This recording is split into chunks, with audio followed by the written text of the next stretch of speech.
Hey guys, welcome back. So I just wanted to show you something that I was given I want to say a couple of weeks ago. I did not want it. No, I'm not selling it or getting rid of it as of yet, but I will show you what it is. I'll turn you around. It is the hose link. Shortly after he got this, my husband got it for me.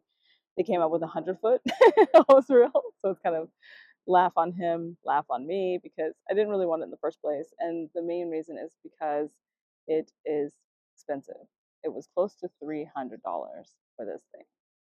And oh, that just for just one item, like my chair set was $50 for because I got it off of Marketplace.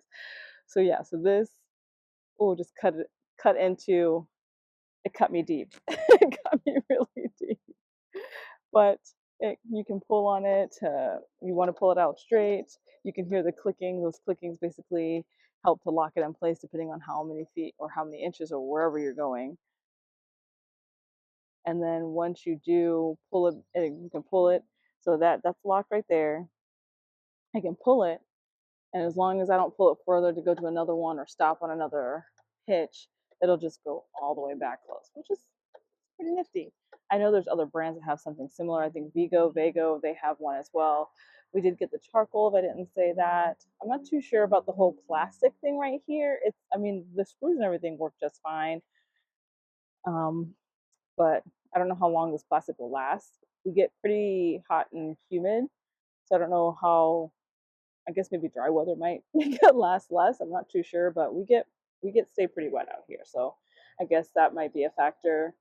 I'm not really sure. I've never had anything like this before. We'll see how long it lasts. It does have a hose line to hook up to your faucet. I have to hook it up to this right here because this is not long enough for me to put it right there to our spigot. The handle for the actual hose, I guess the nozzle, for as much as it costs, I feel like this is kind of on a cheaper end, to be honest. I don't know if it's durable, but it looks very similar to the one that I bought from the store, but it had a metal handle. And that one that I bought was like $9, $10. So I'm not too sure how long it's gonna last.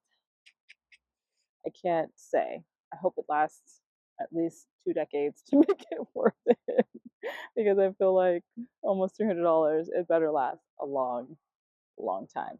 I do water things pretty close by, like right here.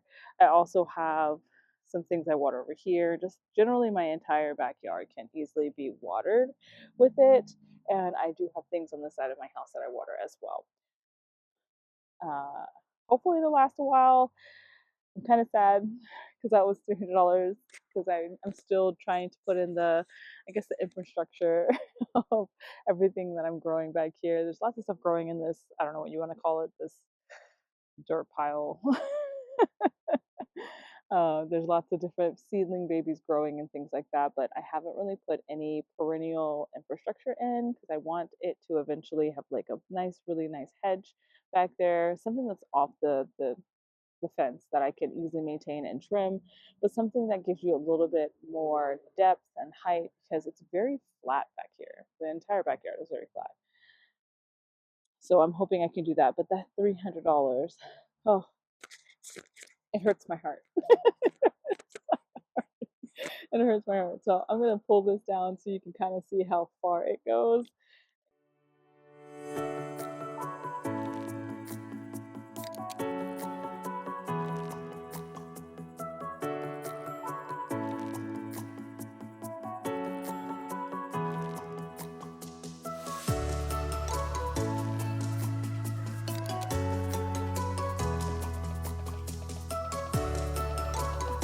A lot of these guys over here in this corner.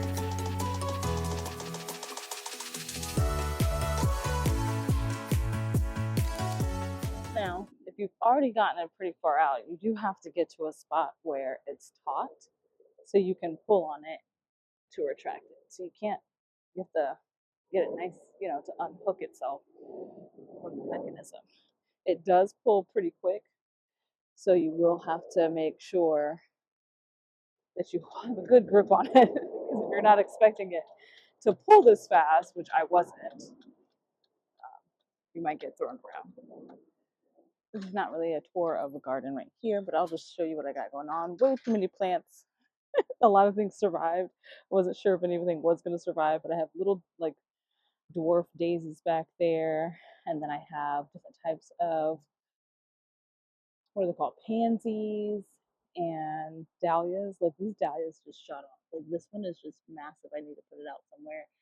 I'd come out here the other day to get any bugs that were off of things. My leftover zinnias that I'm going to put out somewhere.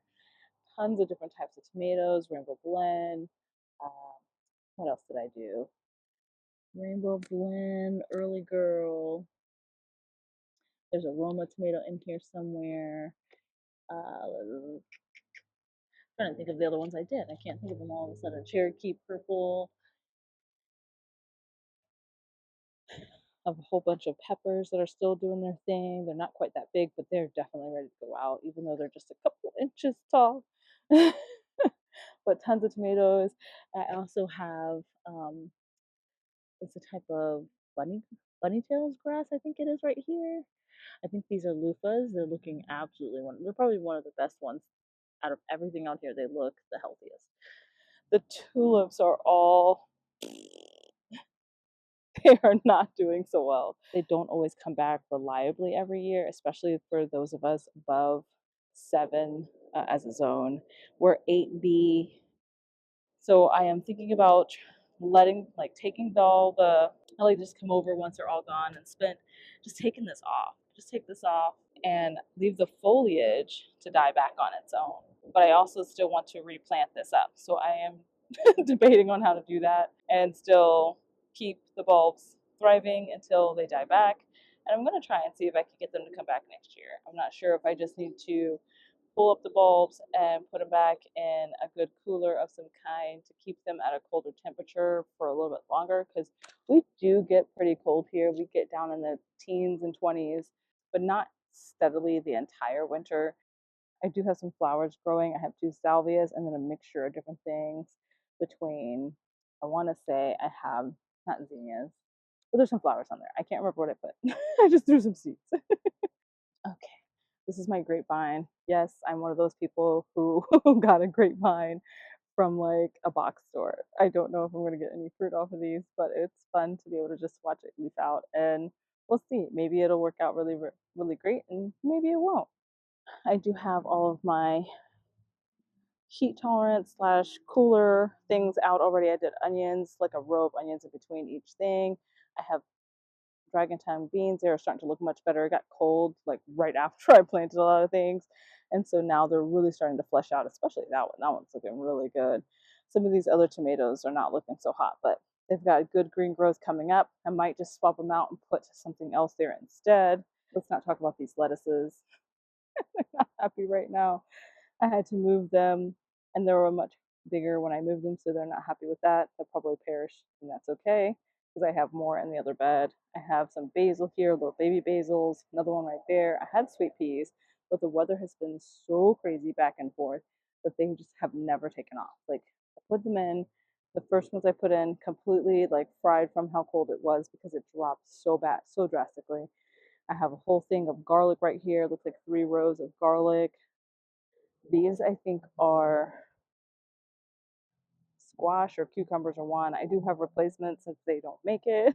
But like I said, even after I put these in, it was warm, but then it got cold again. So we have been getting cold weather even through the 3rd week of April, which is crazy because our usual last frost date is the 1st or 2nd week. And I know that you're supposed to push that back like a week or so, but it's been way colder this year. I have some kale. Apparently have artichoke. I didn't think my artichoke survived, but they did. More beans. I suppose I have some pole beans down there on the other one, like I just showed you, but I can't tell which ones are which yet. I don't have a habit of labeling things. I label them when they're in the tray so that when I put them out into the garden, I'll make it make sense. But once they're in the garden, I just don't know anything. I go by identification. These are looking great. Bunch of carrots. I do need to come in and thin some of these bad boys out because these are all new ones that I put in, and they definitely are not going to get that big with that being that close together. This tomato is looking really great too, and that one as well. There's some beets in here. They're getting eaten up by the cabbage worm, cabbage moth babies, whatever you want to call them. I was coming out here earlier trying to pick things off. Oh, you can see one right in there. You see him? Look at him. Or whatever it is. I don't care. Um, but yeah, so the beets are looking pretty nice actually. This one's like not having it, probably because I pulled it out earlier. We'll just toss that. Let's see. These might be some sort of kale or cabbage. I'm not cabbage, like broccoli of some kind. Not really sure. Oh, look at that big, fat, juicy bug. Look at him. Can you see him? Right here? He's just having the time of his life right now. Oh, you can see its poop. Can you see its poop? Probably not something anyone wants to see, but nature is just so full of interesting things. All right, let's keep going. I do have a lot of strawberries. We went strawberry picking this past weekend, and it was a lot of fun. And but yeah, so I have to be careful with grabbing things in the garden. I do have to keep what is it, poison ivy out of my garden beds. Like no matter where I put them, we have poison ivy around the entire perimeter of our house. It's usually the main area where they are is in the neighbor's yards, and it creeps over into our side, like that right there is poison ivy. And then you come over here, you can see a baby one starting to pop up. So I have to be very careful where I stick my hands because they can be anywhere. But this is looking like it's got a lot of berries on it. Hopefully they actually get to large size. I do need to come in and get some of these dead things off so it doesn't spread any type of fungus or whatever it might be on them. But the new growth is looking pretty good. This one's starting to get some more new growth as well. I'm letting these two leaves look really good. These don't, so I'm just gonna let it push out more new growth, and then when it's good, then I'll get the bad stuff out. But they're all looking pretty good. They're all pushing out lots of fruit, little babies in here. So I'm hoping that we'll get some really good fruit this year from these strawberries. My tulips in these baskets have already died. I do have canna lilies in both this container and the other one down there. They have not yet pushed any new growth, so I don't know if they've survived the winter or not. We'll see. They usually do pretty good for us out here. I do have, apparently, I created my own rose standard. The shoots at the bottom don't usually survive. So I might just literally figure out a way to. I have cardboard, just paper all around because I was making a new bed and I use it throughout the garden as a way to smother things out or to reset a new bed or something like that. But I haven't been able to cover it completely. But anyway, so this rose is really pretty. I don't know what the name or variety. I got it from my auntie. It smells really great too. Some of the bugs were eating it, so I just came out here and just like smushed them all and like rubbed them off to get them off because they were really starting to attack it really bad. I'm trying to see if nature will do its thing and get them for me, but the leaves are still looking absolutely amazing compared to my front yard. But it's a really pretty rose. I think it'd be really great if I can get it into a true standard. If I cut off the dead stuff, like the dead branches, hoist it in a straighter position, and then tie like a string and a stick to get it more erect. That would be kind of cool if I could do that. I don't know. We'll see how that. I've never made a standard tree before. So if anyone has any tips or tricks, let me know. It's really pretty. It does have smaller blooms when they come out like this when they're first opening, but then they get so big, and then the color on the inside is pretty awesome. As it turns from like almost a red, like a red to like this pretty fuchsia pink with white on the inside. Really pretty. Other than those, I do have a bunch of stuff in here. I actually have watermelon here, and I didn't realize the watermelon actually took. They're right there. So we're gonna have watermelon growing in here as well. So there's a whole bunch of things. There's zinnias, there's possibly some dahlias in here from seed. There's maybe salvias, marigolds, cosmos. I just threw a whole bunch of stuff in here. Just wanted to cover this dirt up for this year. I don't want it to sit, just lose nutrients. So I figured why not just throw some seeds in, which they are growing like crazy. I do probably need to water it again. In here is just various amounts of pansies and impatiens. The impatiens are really banging right now. They're really looking nice. I do want to kind of get this area cleaned up. I want to see if I can put something in the back. But I kind of want to do an azalea, but in doing so, I want to put some things that are not just all this overgrown brush from the neighbor's yards. and we'll try and figure that out. But there's some really strong vines that keep coming over and they have massive thorns, massive thorns. There's another little area that I haven't finished yet or started, to be honest, but I am thinking about doing this. So my kids painted butterflies on these chairs at least 6 years ago. The chairs are still in pretty darn good condition. I'm thinking about using maybe citrus strip or something, or maybe taking it completely apart and just sanding everything down as best I can and just staining it. I've noticed that my wood lasts a lot longer if I do stain rather than paint, because you have to do a pretty good amount of layers to really get it to last long when you do paint. I'm thinking staining it would look a lot nicer. And that container my mommy gave it to me. So I'm gonna fill that up with some flowers and soil and all that good stuff. I want to see if I can find some sort of table that I can put behind the container for if I have a drink or anything, and I could still have a beverage without having to put it on the ground if I don't want to. Just because my pup, she knocks things over, she runs around when she's out here hanging out with us. But yeah, so that's about it. I do have some things in this garden box up here. They're the jazzberries, and I have some more around here as well. They are really looking nice. I'm hoping that I can finish this box because I have gaps in here for to put some things in here. I was thinking about putting the bunny tails in the back, so they'll have little bunny tails sticking out behind them. And then I wanted to get some white petunias to put in the center, like white right here, maybe one right here. I'm not too sure how I'm going to do that, but just to really fill that box in. I do have coleus, but it's way behind, so I'm not sure how long it'll be before I can actually put that in there. I do have some more petunias.